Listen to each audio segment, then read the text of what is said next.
Oke teman-teman, kita lanjut ke pembahasan soal ya untuk hari ini.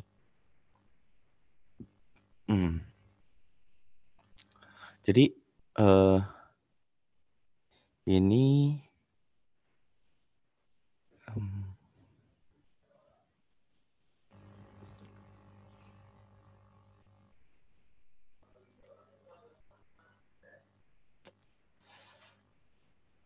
ini soal pertama ya.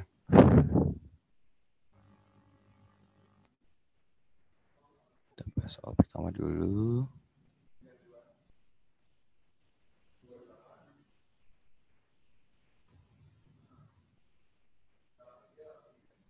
Oh, ini yang E-nya nggak ke ini ya, nggak ke pencet ya. Sebenarnya ada yang E-nya nih. Oke, kita bahas.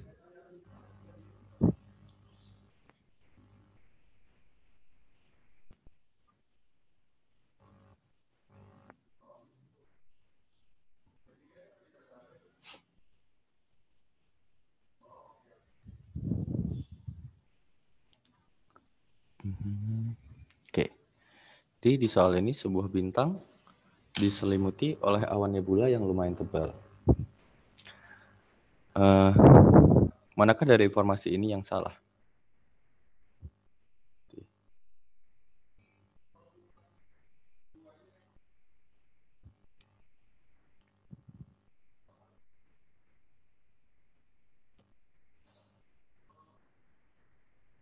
Nah, ini sebenarnya harusnya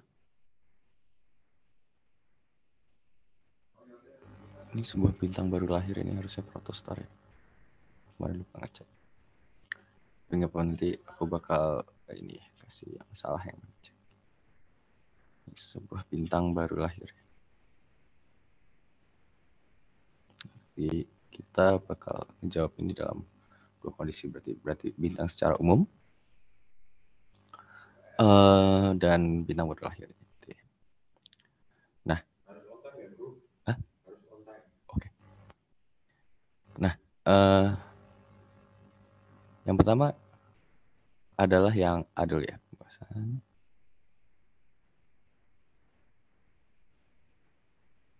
Yang A. Nilai koreksi bolometrik besar akibat sedikitnya radiasi di daerah visual. Oke. Nah, pertama kita ingat-ingat lagi soal ini jangan pakai warna ini. Si ininya warna.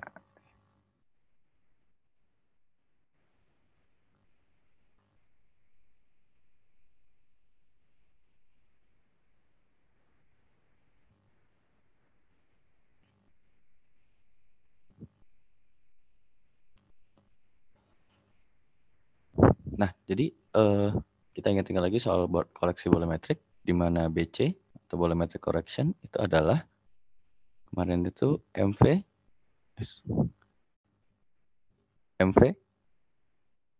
in angle ya. Itu kan ya. Nah, jadi nilai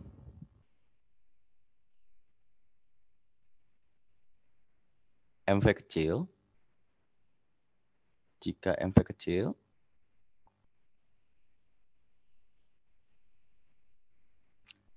maka artinya intensitas di daerah visual sedikit ya.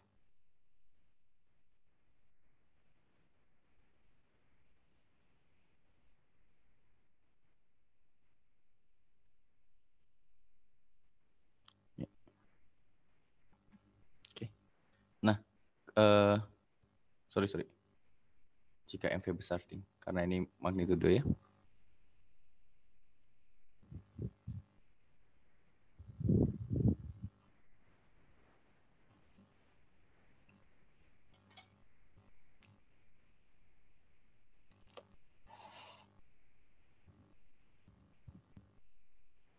Nah, terus jika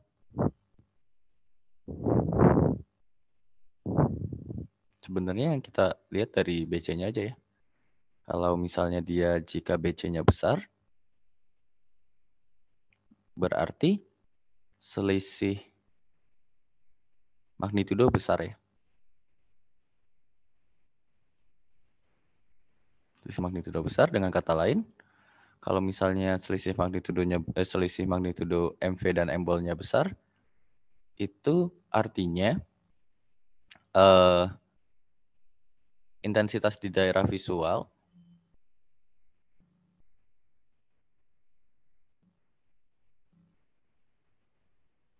berbeda jauh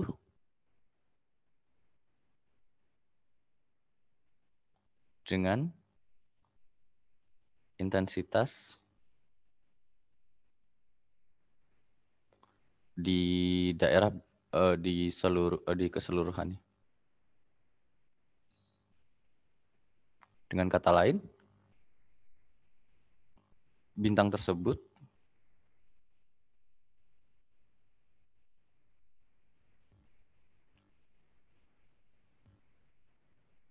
dominan di daerah non visual gitu.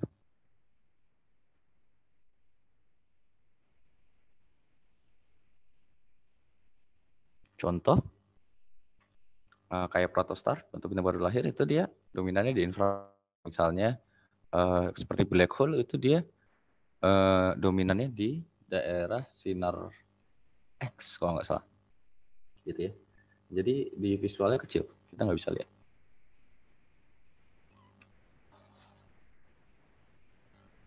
Jadi di sini ada dua statement. Nilai koreksi bolometrik besar. Nah, akibat sedikitnya radiasi di daerah visual. Nah, ini benar ya. Jadi karena radiasi di daerah visualnya sedikit, akibatnya koreksi bolometriknya jadi besar gitu. Kalau misalnya radiasi di daerah visualnya banyak, tentu nanti nilai MV akan mendekati nilai M-ball. Kalau misalnya gitu, nanti BC jadi kecil ya, karena nilainya mendekati. Nah, kalau misalnya dia beda gitu, beda jauh, akhirnya nanti kita bisa simpulkan bahwa ternyata kebanyakan radiasinya itu nggak dikeluarin di daerah visual. Jadi ini benar. Ini tidak ada perbedaan antara dia mau bintang baru lahir atau bintang yang biasa juga.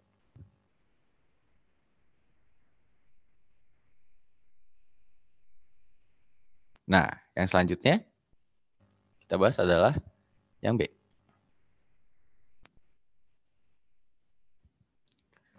Jadi kalau yang A tadi kita harus ingat-ingat ini. Kalau yang B, nilai indeks warna B min V bernilai negatif akibat sedikitnya radiasi di daerah visual. Oke.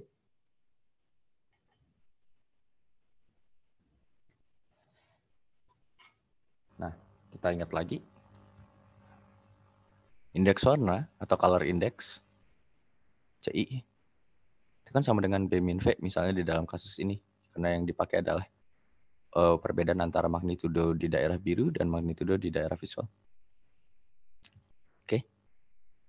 Nah, jika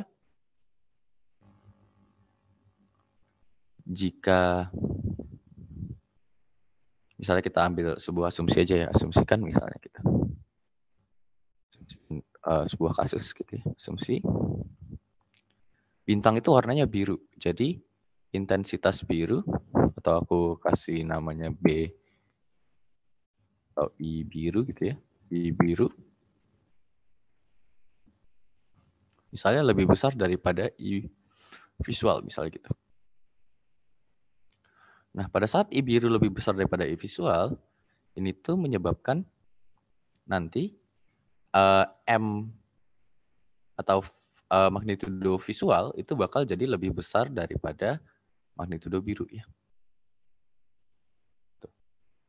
Nah, kalau misalnya magnitudo visualnya lebih besar daripada magnitudo biru, maka nilai B min V-nya tentu pasti lebih kecil daripada 0 ya.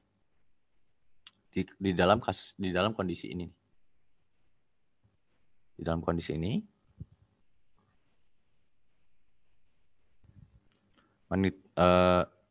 akibatnya adalah ini. Jadi CI-nya nanti jadi lebih kecil daripada 0. Karena V-nya lebih besar daripada P.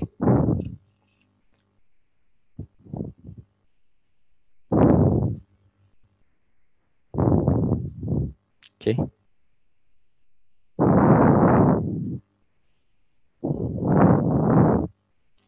Yang selanjutnya, berarti kalau misalnya kebalikannya, kita juga, maksudnya kalau yang terjadi adalah kebalikannya, kita bisa langsung tulis aja ya.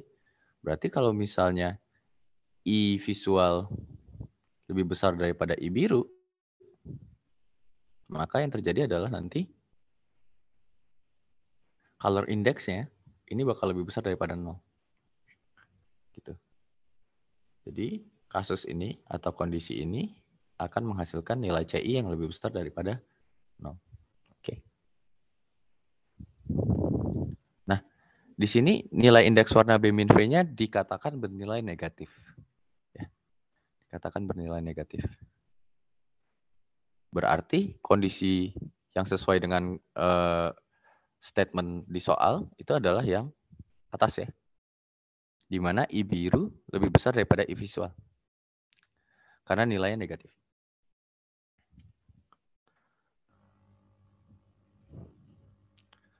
Nah, akibat sedikitnya radiasi di daerah visual. Nah, ini jadi benar ya. Karena I biru lebih besar daripada I visual. Artinya, nanti si radiasinya jadi nilainya negatif. Jadi ini juga benar. Sesuai ya dengan pernyataannya tadi. Ini juga benar. Yang selanjutnya, yang C, awan nebula membuat bintang terlihat lebih merah daripada seharusnya karena cahaya biru lebih banyak terhalang oleh awan nebula. Nah, ini juga benar. Mungkin kemarin aku sempat ngebahas juga ya. Kalau misalnya memang panjang gelombang yang lebih pendek itu lebih rentan terhadap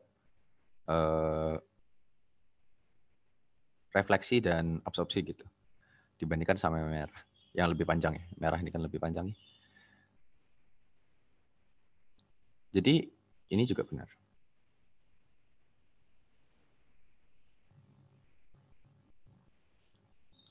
Nah,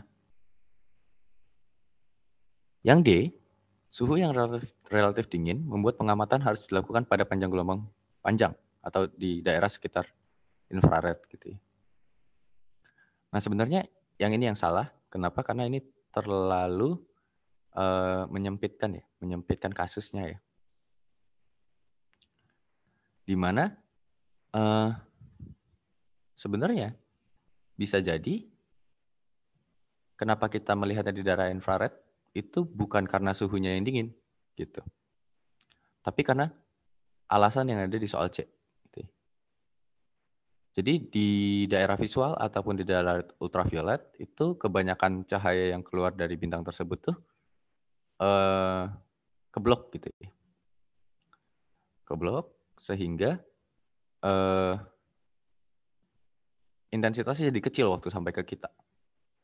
Sementara di daerah infrared dan gelombang-gelombang panjang, itu tuh mereka bisa lolos. Gitu. Jadi kebanyakan cahaya yang datang dari mereka tuh kebanyakan di daerah situ. Nah, jadi tidak semata-mata karena dia relatif lebih dingin lalu intensitas di daerah itu lebih tinggi, sehingga kita bisa ngelihat itu, tapi bisa jadi juga karena yang ada di soal C ini. Karena memang banyak yang hilang di awan nebula akibat tadi efek gelombang pendek itu lebih gampang diserap ya, ataupun direfleksikan. Jadi yang ini salah karena dia hanya memasukkan satu alasan lah ya. Tidak selalu seperti itu. Gitu. Jadi kombinasi lah sebenarnya. Oke. Nah yang terakhir, hasil telah spektroskopi dapat memberikan informasi materi yang terdapat pada awan nebula. Oke. Nah kalau yang ini tadi ini hubungannya sama kayak yang soal yang Kirchhoff itu ya. Jadi ini benar. Ini juga benar. Oke, ini benar. Oke, berarti jawabannya adalah yang D. Salah. Ternyata setelah dilihat-lihat lagi, ini nggak ngaruh ya bintang baru lahir, bintang nggak baru lahir juga. Jawabannya tetap D karena yang statement-statementnya lumayan umum ya. Kita lanjut ke soal yang selanjutnya.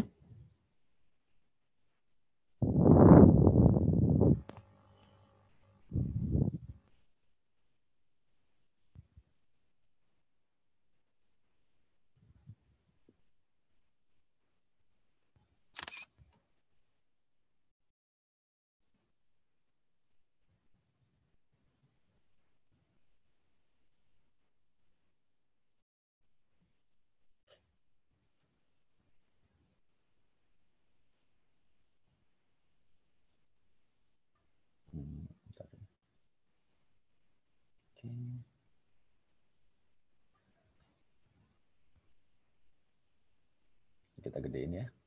Oke. Nah, di sini dikatakan bahwa sebuah bintang baru ditemukan, terus dia itu panas dan terang. Kebanyakan di radiasinya itu ada di ultraviolet.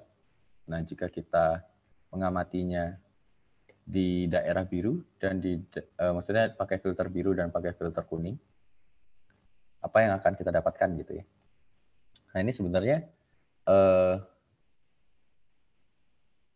kayak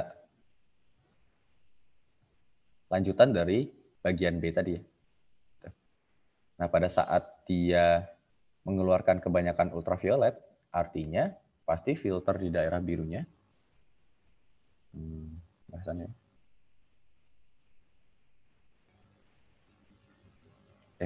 intensitas di daerah birunya tentu saja pasti lebih besar daripada intensitas di daerah kuning.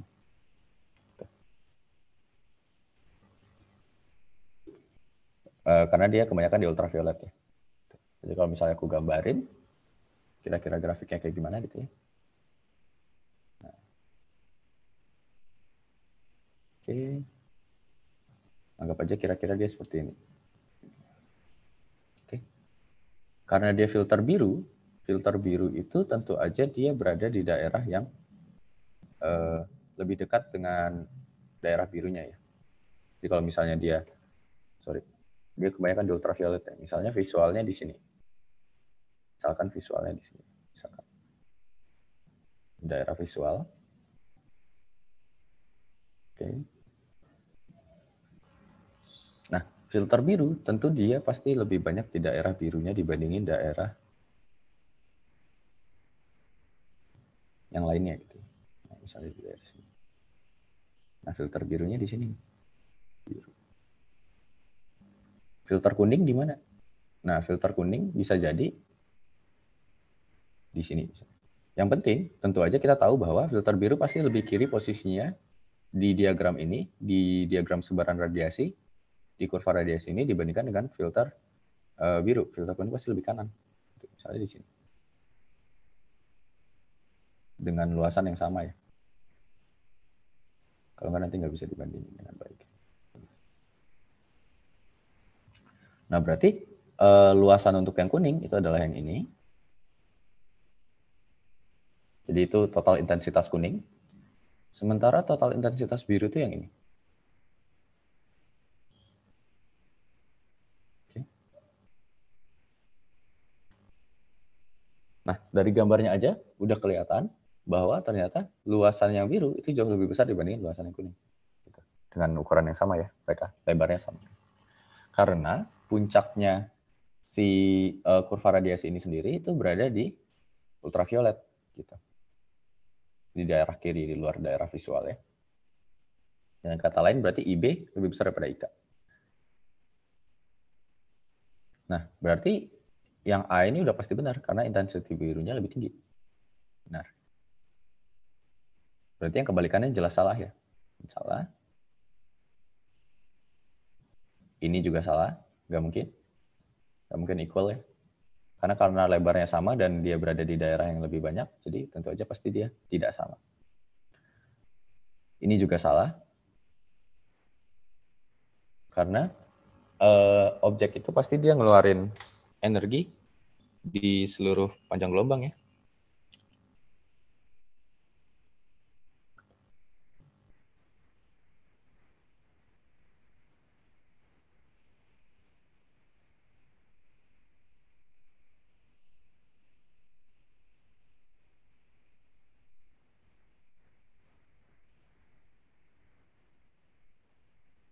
Dan yang terakhir, not enough information given, ini juga salah. Kenapa? Karena udah cukup ya informasi. Jadi jawabannya adalah yang A. Oke. Kita lanjut lagi ke soal yang selanjutnya.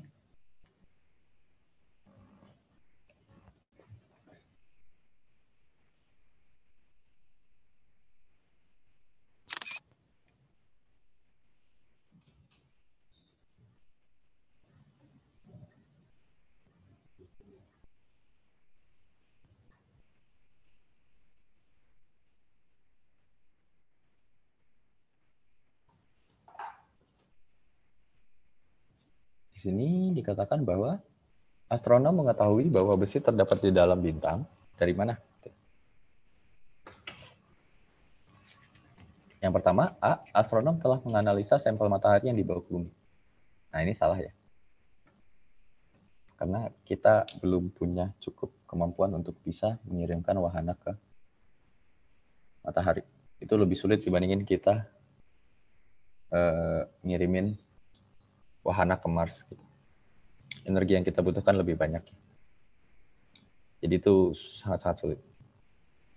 Mungkin nanti kalau misalnya kita, biasanya aku ngajarin Ohman transfer itu OSP kali. Nah itu nanti kelihatan bahwa ternyata mengirimkan wahana ke matahari, walaupun apa ya, terlihat matahari itu oke, gravitasinya gede gitu kan. Ternyata dia lebih mahal dibandingkan kita ngirimin ke Mars.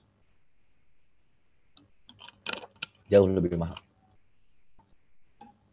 Sehingga yang ini salah karena kita belum bisa mencapai matahari. Yang B, terdapat banyak besi di bumi, maka di matahari juga begitu. Oke. Nah, ini bisa jadi iya, bisa jadi enggak sih. Tapi perbedaannya adalah matahari sendiri tuh apa ya? Kalau dibilang dominannya itu tuh enggak juga gitu. Ada, mungkin ada, tapi kebanyakan harusnya enggak itu, karena nanti dia bakal sulit sih kalau dia banyak besi gitu ya. Nanti kalau kalian belajar di evolusi bintang, kalau dia kebanyakan besi, harusnya nanti dia bakal sudah mencapai akhir hidupnya gitu. Jika di intinya banyak besi. Nah jadi ini ada benarnya karena dia ngerelasiin ya, karena menurut teorinya sendiri, teori pembentukan planetnya sendiri itu tuh kita sebenarnya juga dibentuk oleh materi-materi yang ada di sekitar matahari waktu matahari kebentuk. Jadi sebenarnya materi yang ada itu mirip-mirip. Tetapi terdapat banyak besinya itu sebenarnya karena diakibatkan oleh kondensasi. Jadi kalau misalnya kita lihat urutan planet-planet, kita pembahasannya.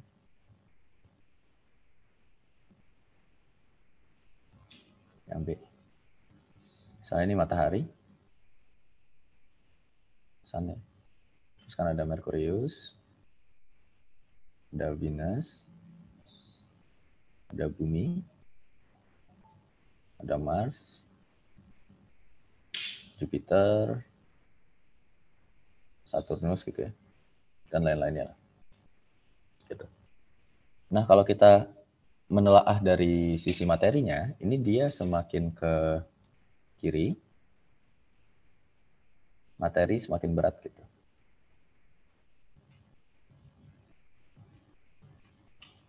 Sini semakin ringan. Nah, kenapa bisa dia semakin berat dan semakin ringan kalau dia semakin dekat ke matahari dia semakin berat? Kenapa kalau misalnya dia ini semakin ringan? Kenapa kalau jauh dia semakin ringan gitu ya? Nah, ini tuh hubungannya sama kondensasi sebenarnya. Jadi kalau di daerah dekat matahari itu gas-gas yang dulunya ada di matahari kemudian terlontar keluar, itu lebih cepat untuk berkondensasi. Gitu. Sementara yang sifatnya lebih ringan itu bakal terkondensasi lebih jauh dari jaraknya dengan matahari. Nah, bisa jadi banyaknya besi di bumi itu bukan dikarenakan karena semua tata surya kita itu banyak besinya gitu. Tapi bisa jadi dikarenakan memang posisi bumi itu adalah posisi di mana besi berkondensasi. Gitu. Jadi belum tentu di matahari sama banyaknya.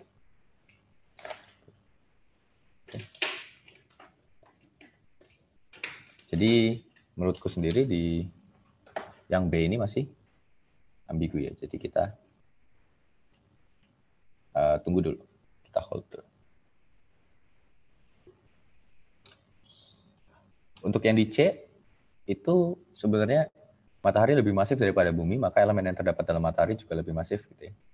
Ini salah ya, matahari lebih banyak hidrogen tuh daripada bumi, jauh lebih banyak ya, bahkan secara persentase. Padahal dia jauh lebih besar, tapi materi penyusunnya lebih ringan.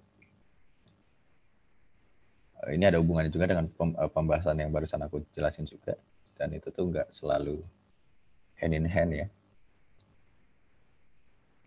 Nah, ini sudah pasti salah. Yang D, garis gelap yang panjang gelombangnya cocok dengan elemen besi, diamati pada spektrum matahari. Nah, sebenarnya ini nih jawabannya. Karena biasanya telaah elemen sendiri, seperti yang aku bilang, itu kebanyakan kita lakukan dengan telaah spektroskopi. Gitu. Kayak yang tadi udah kita kerjain juga. Jadi kita ngelihat garis-garis absorpsi yang ada di spektrumnya matahari gitu. Nah, itulah berarti materi-materi yang ada di selubungnya matahari. Jadi yang D ini sebenarnya yang benar. Nah, yang B jadinya salah ya. Karena cuma satu. Karena ini ambigu. Salah. Nah, yang E itu matahari memiliki warna yang menyerupai karat, mengindikasikan terdapat besi. Nah, warnanya matahari itu bukan karena material yang ada di dalamnya ya. Tapi karena memang temperatur permukaannya yang membuat kurva Planck, dia warnanya oranye gitu, atau kuning keputihan. Jadi bukan kayak Mars yang memang didominasi besi gitu, permukaannya, sehingga dia berwarna merah. Lebih karena yaitu reaksi fusinya dia gitu. Jadi bukan karena besi. Yang E juga salah. Jadi jawabannya adalah D. Oke. Kita lanjut lagi ke yang selanjutnya.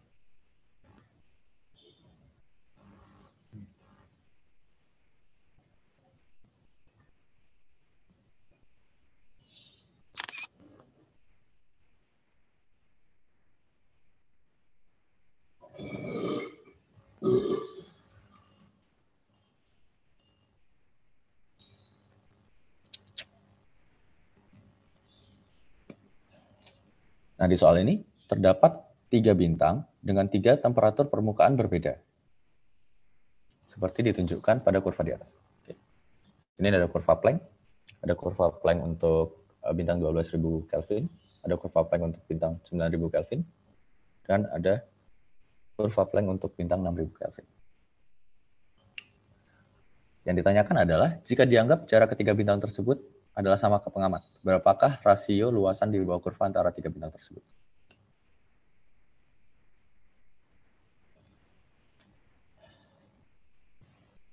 Nah, mungkin kita akan balik lagi ke materi yang tentang fotometri itu, di mana sebenarnya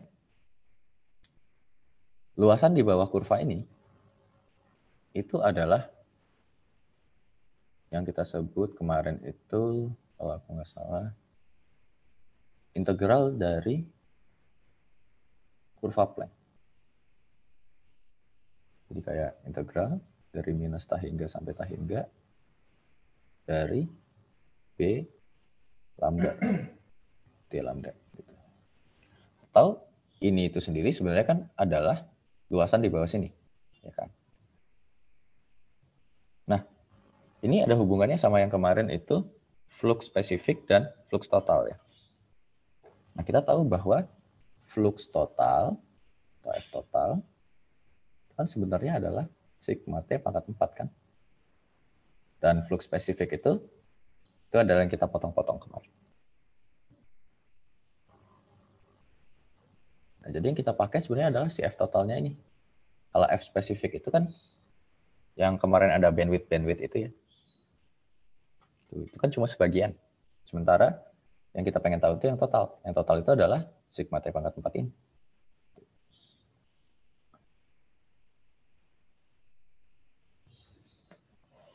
Nah, jadi perbandingannya itu bisa langsung kita lakukan ya. Jadi kayak F totalnya 12.000, kita bandingin dengan F totalnya si 9.000 dan F totalnya si 6.000 gitu. Nah, kita tahu bahwa F totalnya itu adalah sigma T pangkat 4. Berarti ini 12.000 pangkat 4 aja langsung ya.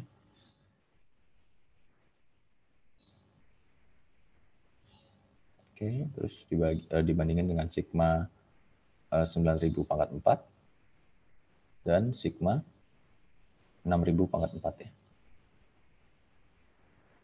Banyak yang bisa kita coret ya. Oke. Dan cara untuk menyederhanainnya paling gampangnya adalah dengan semuanya kita bagi dengan 3.000. Kenapa 3.000? Karena ini adalah FPB-nya, faktornya. Faktor paling besar antara ketiga angka ini. Jadi 12.000 pangkat 4 dibagi 3.000 pangkat 4, ini juga dibagi 3.000 pangkat 4, dan yang ini juga dibagi 3.000 pangkat 4. Nah, 12.000 pangkat 4 dibagi 3.000 pangkat 4 itu kan sama aja kayak 12.000 dibagi 3.000 pangkatin 4 gitu ya. Ini juga sama.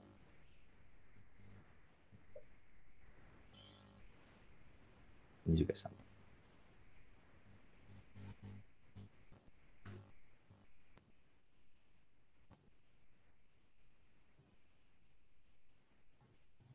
Nah, jadi kita ini bisa coret. Jadi 4 pangkat 4, 3 pangkat 4, 2 pangkat 4 ya. Nah, 4 pangkat 4 itu hasilnya adalah 256 ya. 16 kali 16. Kalau nggak salah itu 256. Oke. 3 pangkat 4 itu kan berarti 9 kali 9 ya, 81. Dan 2 pangkat 4 itu adalah 16 ya. Jadi jawabannya adalah yang D. Oke. Kita lanjut lagi ya.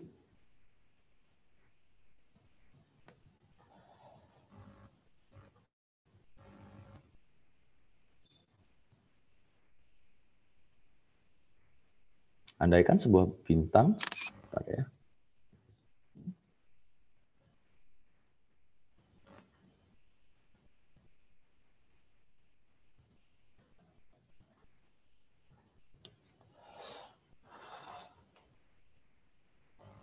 Oke. Andaikan sebuah bintang mirip matahari, temperatur dan radiusnya sama. Berada pada jarak 250.000 AU. Oke. Kita akan melihat bintang tersebut. Nah, jadi kalau ini, ingat bahwa yang kita bandingkan itu bukan magnitudonya, tapi lebih kepada fluxnya. Oke, di mana kita tahu bahwa kemarin pembahasan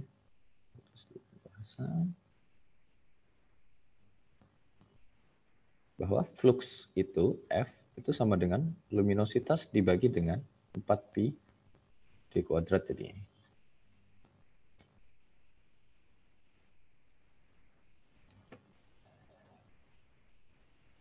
Nah, sekarang kita tahu bahwa misalnya kita anggap aja sekarang ada bintang yang mirip matahari kan. Jadi kita kasih dia notasi bintang untuk bintang. Oke. Dan ini notasinya ini untuk matahari. Oke. Berarti sekarang kita bandingkan F bintang per F matahari itu berapa sih? Gitu. Nah, kita tahu bahwa L-nya mereka itu sama ya. Jadi kita bisa simpulkan bahwa F bintang sama dengan L bintang sama dengan L matahari. Kenapa? Karena bintangnya sama persis gitu ya, sama matahari. Berarti artinya energi yang dia keluarkan per detik juga sama persis. Berarti luminositasnya sama persis. Oke. Nah, aku anggap aja sebagai L. Gitu. Dengan kata lain, F bintangnya itu adalah L per 4pi jarak bintang kuadrat per L per 4pi jarak matahari kuadrat. Oke. Nah, dari soal juga kita sudah diberitahu bahwa jarak bintangnya ya, adalah 250.000 AU. Dengan kata lain, kalau kita bandingin,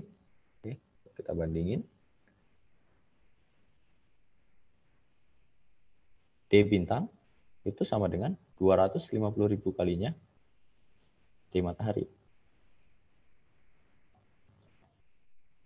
Berarti D bintangnya bisa aku masukin langsung. Mending kita coret dulu ya.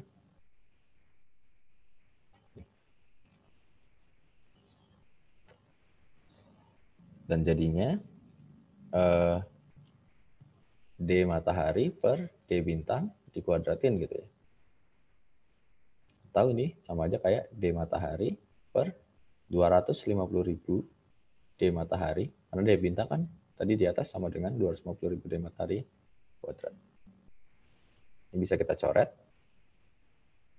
Oke.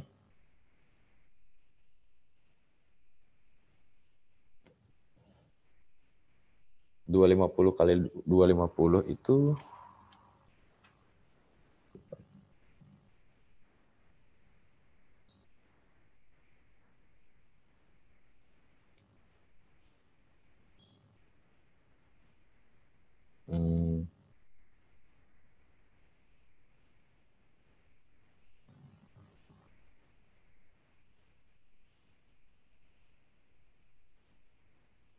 itu 1,6.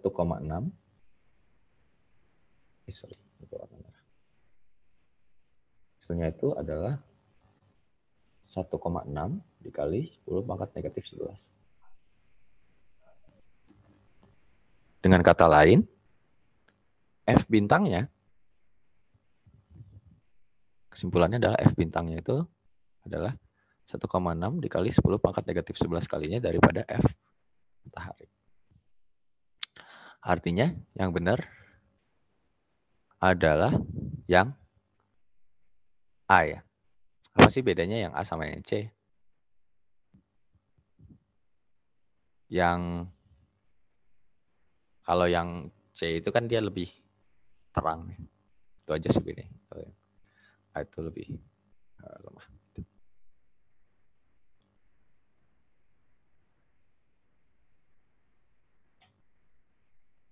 Harusnya ini dibuat positif aja sih.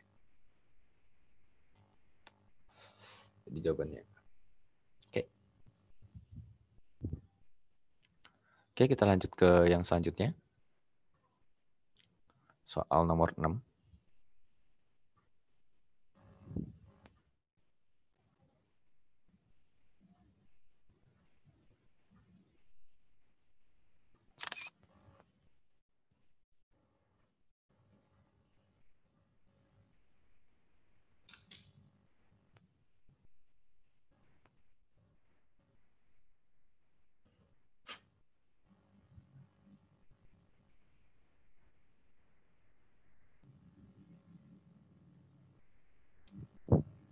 Nah, jika diketahui suatu kondisi di mana berkas cahaya putih datang dari medium I dengan nilai indeks bias NI 1 dengan sudut datang sebesar theta I dari garis normal menuju medium F dengan indeks bias lebih besar daripada 1.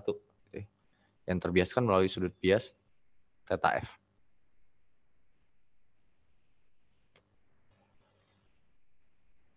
Nah, kalau misalnya digambarin ilustrasi kejadiannya. Ilustrasi kejadian. Nah, ilustrasinya kira-kira gini. Ini ada medium I di atas, ini ada medium F ya. Terus ada cahaya, ini ada garis normal. Aku kasih nama GN aja ya, di mana GN ini adalah garis normal. Lalu karena NF itu lebih besar daripada NI, ya kan? Karena NF-nya aja lebih besar daripada 1, pasti lebih besar daripada NI. Maka nanti pasti akan terjadi pembiasan di mana si cahaya ini akan berbelok gini. Oke. Nah, yang disebut sebagai theta I itu kan adalah sudut yang di luar sini ya. Theta I, yang ini adalah theta F-nya. Oke. Kayak gini. Nah, kalau misal kita telaah, di sini dikatakan bahwa theta I lebih besar daripada theta F. Oke, yang A. Nah, dari gambarnya aja udah kelihatan bahwa itu benar. Ya, pernyataan ini benar. Theta I pasti lebih besar daripada theta F karena NF lebih besar daripada NI. Oke. Atau kalau misal dalam persamaannya, misalnya untuk yang A ya, kan tadi persamaannya adalah NI sin theta I sama dengan NF sin theta F ya. Nah, NI per NF ini sama dengan sin theta I per sin theta F ya. Ini kan.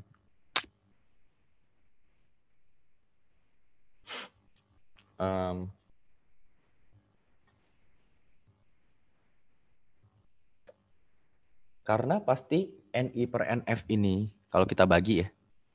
Sorry, ini kok salah. Ini sin theta F per sin theta I. Gitu ya. Nah, karena NF lebih besar daripada NI, ya kan? NF kan lebih besar daripada 1, NI 1 ya. Maka NI per NF pasti lebih kecil daripada 0 kan? Lebih kecil daripada 1. Sorry.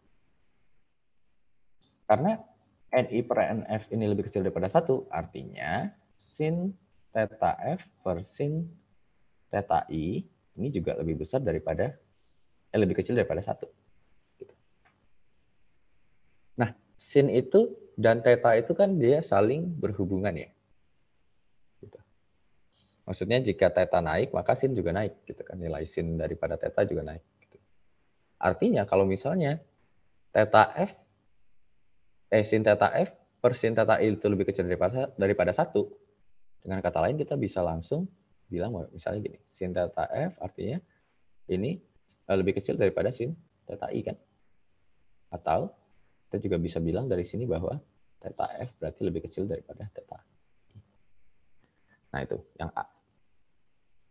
Nah ini kalau pembuktiannya secara matematisnya ya.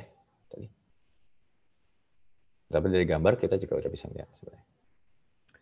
Nah untuk yang B, theta F lebih kecil untuk cahaya berwarna biru dibandingkan dengan warna merah. Nah, ini tuh sebenarnya kayak yang tadi, ya. Kayak yang aku jelasin barusan, di mana yang cahaya berwarna biru itu belokannya lebih besar dibandingkan cahaya warna merah. Oke. Nah, kita gambar lagi aja untuk yang B.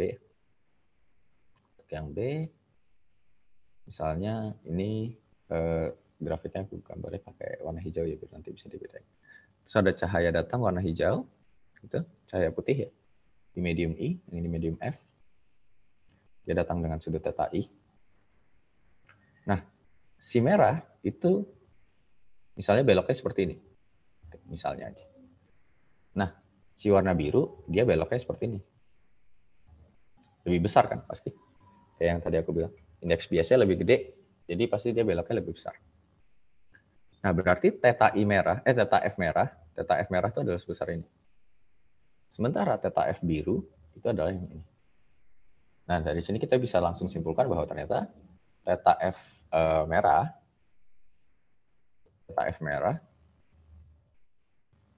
lebih besar dibandingin dengan theta F biru. Dari gambar. Oke. Sehingga pernyataan di atas, di sini dibilang bahwa theta F lebih kecil untuk cahaya berwarna biru dibandingkan warna merah. Itu benar ya.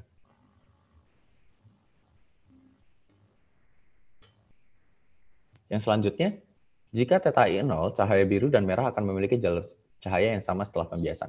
Oke. Nah, sekarang kita anggap aja kondisinya di mana theta I-nya 0. Berarti NI sin theta I itu sama dengan NF sin theta F. Ya. Kita lihat dulu setelah ini ya kita bongkar. Nah, theta I-nya 0. Sin 0 itu 0 ya. Berarti NI dikalikan 0 pasti 0. Oke. Nah, berarti NF dikalikan sin theta F ini juga bakalan 0. Gitu kan? Karena nilai theta I-nya itu untuk kasus ini adalah 0. Nah, kalau gitu, mau berapapun nilai daripada yang ini, berarti NF-nya berapapun, theta F pasti harus 0 kan? Theta F akan selalu 0, dan ini konstan gitu. Jadi pada saat theta I itu 0, maka theta F itu juga pasti 0. Jadi konstan, segitu terus. Mau berapapun nilai NF, mau dia pakai NF biru, NF merah, nggak masalah. Theta F-nya akan selalu 0. Gitu. Jadi konstan ya. Walaupun nilai NF-nya tadi beda. Dengan kata lain, jika theta I 0, cahaya biru dan merah akan memiliki jalur cahaya yang sama. Iya, benar. Kenapa? Karena ujung-ujungnya theta F-nya sama-sama 0. Gitu ya. Jadi ini juga benar. Nah, yang D semakin besar NF, maka theta F semakin besar. Oke.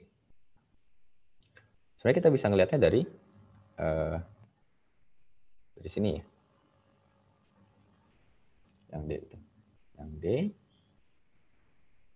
Nah, anggap aja karena kita nggak ngomongin NI dan sin theta I ya. Jadi kita cuma ingin membandingkan NF dan sin theta F. Berarti ini kita anggap konstan. Kan? Aku anggap sebagai K lah. Nah, berarti persamaan ini jadi K sebuah konstan sama dengan NF sin theta F ya. Nah, dengan kata lain, kalau misalnya ini aku putar-putar, jadinya K per NF itu sama dengan sin theta F. Nah, kalau misalnya kita ubah dia dalam bentuk perbandingan, jadi K-nya kita hilangkan, persamaan jadi seperti ini. Bukan persamaan sih, jadinya perbandingan ya. Seper NF itu sebanding sama sin theta F. Atau karena dia di dalam sin, maka ini bisa kita simpelin lagi bahwa seper NF itu sebanding sama theta F. Atau dalam bahasanya, biasanya kalau ada perbandingan terbalik seperti ini, kita ngomongnya berarti NF berbanding terbalik dengan theta F. Artinya apa? Jika theta F naik, maka NF akan semakin kecil. Atau misalnya kalau di dalam kasus fisiknya, karena yang berpengaruh itu adalah NF, berarti semakin besar NF, theta F turun. Semakin kecil NF, theta F naik. Jadi mereka berbanding terbalik. Nah, coba kita lihat dari sini. Di sini dikatakan semakin besar NF, maka theta F semakin besar. Wah, ini salah dong. Karena dia ternyata berbanding terbalik. Jawabannya D. Oke. Nah, mungkin yang E bisa kalian coba ya. Kalian coba sendiri untuk membuktikannya secara matematis.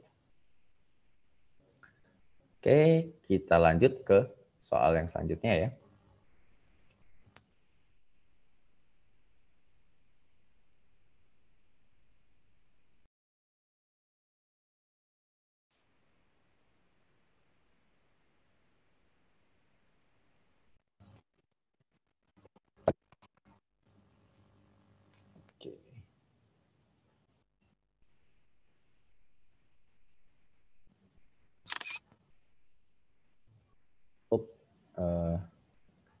Ternyata dia error.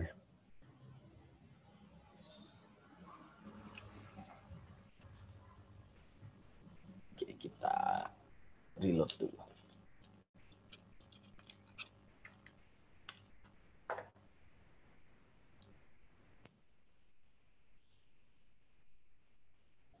Ini udah aman. Kita ke soal yang selanjutnya. Soal nomor 7.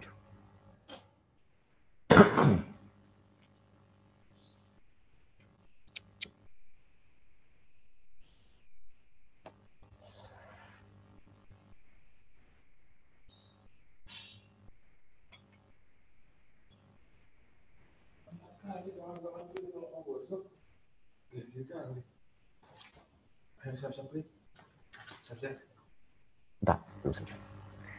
Bintang X memiliki sudut paralaks 0,2 detik busur. Diameter sudutnya 2,67. Bintang tersebut memancarkan radiasi, panjang gelombang maksimumnya 3864. Hitunglah magnitudo mutlak bintang X jika diketahui, magnitudo mutlak matahari 4,82 dan luminositasnya sekian.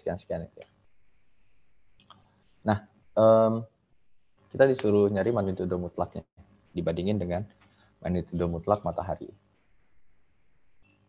Nah, jadi kalau dari pembahasannya, oke. Nah, magnitudo mutlaknya si bintang itu bisa kita dapetin bandingin sama matahari dengan cara seperti ini.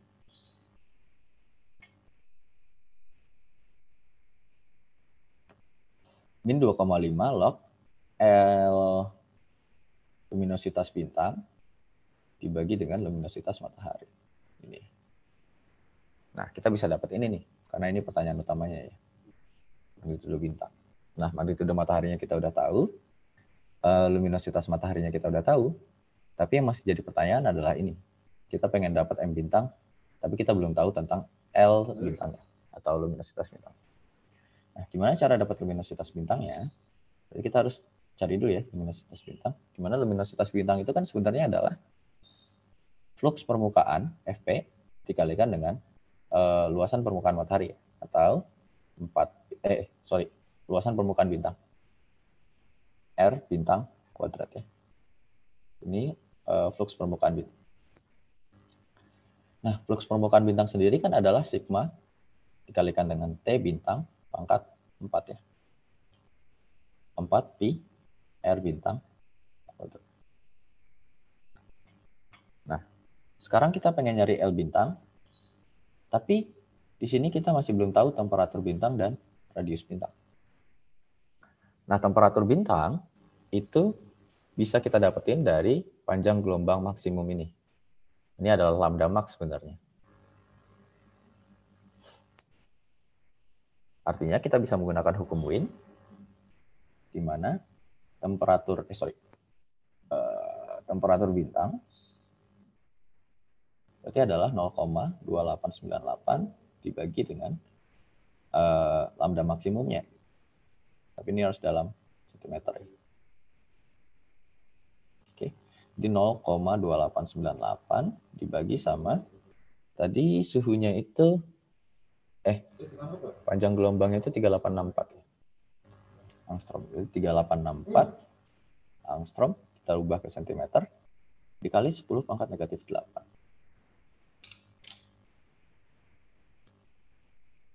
Jadinya 0,2898 dibagi 3864 dikali 10 pangkat negatif 8. Kita dapat temperaturnya ternyata 7.500 angstrom. Angstrom Kelvin. Nah, berarti sekarang temperaturnya udah dapat nih, udah oke. Tapi radiusnya belum. Nah, radiusnya bisa didapat dari mana? Radiusnya bisa didapat dari diameter sudutnya dan paralaksnya. Oke. Ya. Nah. Jadi pertama kita bisa cari jarak dulu. D bintang. D bintang itu bisa dicari dengan seperparalaks ya. Misalnya langsung aja. Nah, ini dalam detik busur. Nanti kita dapat si D bintangnya dalam parsec. Artinya, D bintang dalam parsec itu adalah 1 dibagi dengan paralaksnya, 0,2 ya. Dengan kata lain, si bintangnya itu jaraknya 5 parsec. Lalu, kita juga dikasih tahu diameter sudutnya. Jadi kelihatan nih. Nah, diameter sudutnya itu, mungkin aku kasih nama alfa ya. Diameter sudutnya dalam busur. Alfa dalam detik busur adalah 2,67 dikali 10 pangkat negatif 3.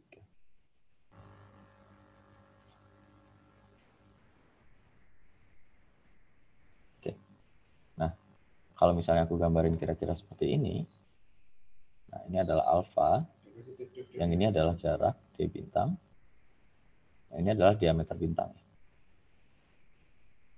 Nah, kalau misalnya persamaannya seperti ini, kita bisa menggunakan ini aja ya, persamaan alfa itu sama dengan D bintang per jarak bintang. Nah, dengan catatan alfanya dalam radian. Oke. Nah, karena kita pengen nyari diameter bintangnya, berarti diameter bintang itu sama dengan alfa dalam radian dikalikan dengan jarak bintang. Nah, alfanya itu tadi adalah 2,67 dikali 10 pangkat negatif 3 titik busur kan. Nah, ini harus kita ubah ke dalam radian. Caranya kita bagi dengan 206,265. Kenapa? Karena satu radian itu 206,265 detik busur. Ini kita bagi 206,265. Nah, ini detik busur per radian. Ini kan detik busur per. Nah, kalau misalnya kita bagi tadi, dapatnya itu, ini dikalikan dengan D bintang ya.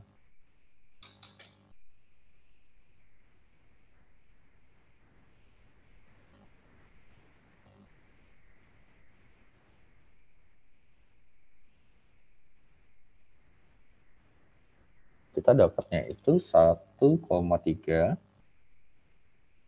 dikali 10 pangkat negatif 8. Dikali jaraknya tadi 5 parsec ya. Nah, kalau dalam parsec kan sulit ya.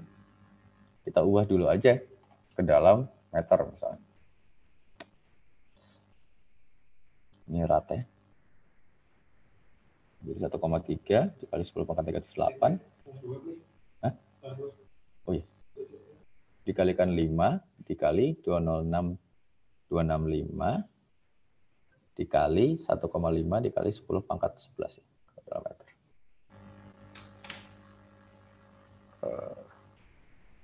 1,3 dikali 10 pangkat negatif 8 dikali 5 dikali 206,265 dikali 1,5 dikali 10 pangkat 11. Nah, kita dapat itu ternyata dia sekitar 2 kali 10 pangkat 9 meter ukuran bintangnya.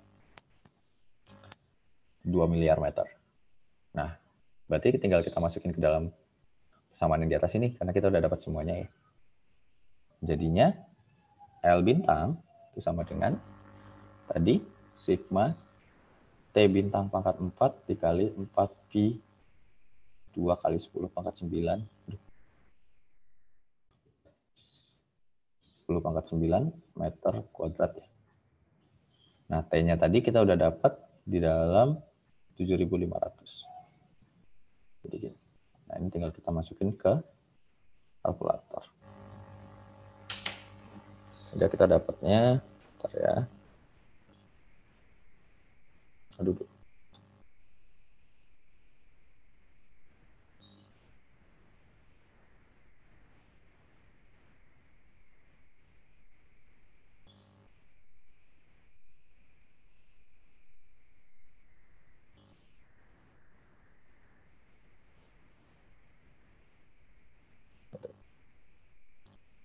Dapatnya 9 dikali 10 pangkat 27 watt. Oke. Nah, berarti magnitudonya berarti M bintang per M matahari ini minus 2,5 log L bintang 9 dikali 10 pangkat 27 dibagi dengan 3,96 dikali 10 pangkat 26. Hasilnya itu sebentar.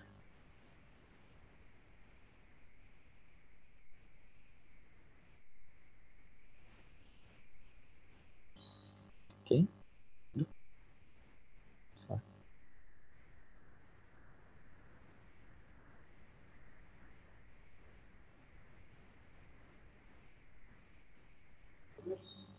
Dikit lagi, Bang.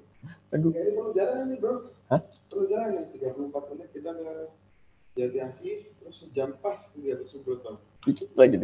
Kepotong lagi. Satu soal. Apa? Satu soal. Setengah 2 ini, bro. Bentar ya. Aduh, saya. Kali. Nah, ini jadinya negatif Oh, belum siap-siap juga, bro. 3,39. Yep. Nah, ini berarti M bintangnya ditambah M mataharinya 4,83. Nah, jadi M bintangnya adalah 1,44. Gitu. Oke. Jadi jawabannya untuk yang ini itu mungkin yang paling dekat aja ya. A, 1,23. Itu untuk pembahasannya. Mungkin untuk sisanya bakal aku tambahin di pembahasannya. Nanti bisa teman-teman lihat ya. Tapi mungkin agak maleman gitu karena aku harus butuh waktu untuk kerja ini. Untuk menulisnya. Mungkin itu dulu teman-teman. Terima kasih semuanya. Sampai jumpa lagi minggu depan ya. Sampai jumpa semuanya. Terima kasih. Assalamualaikum warahmatullahi wabarakatuh.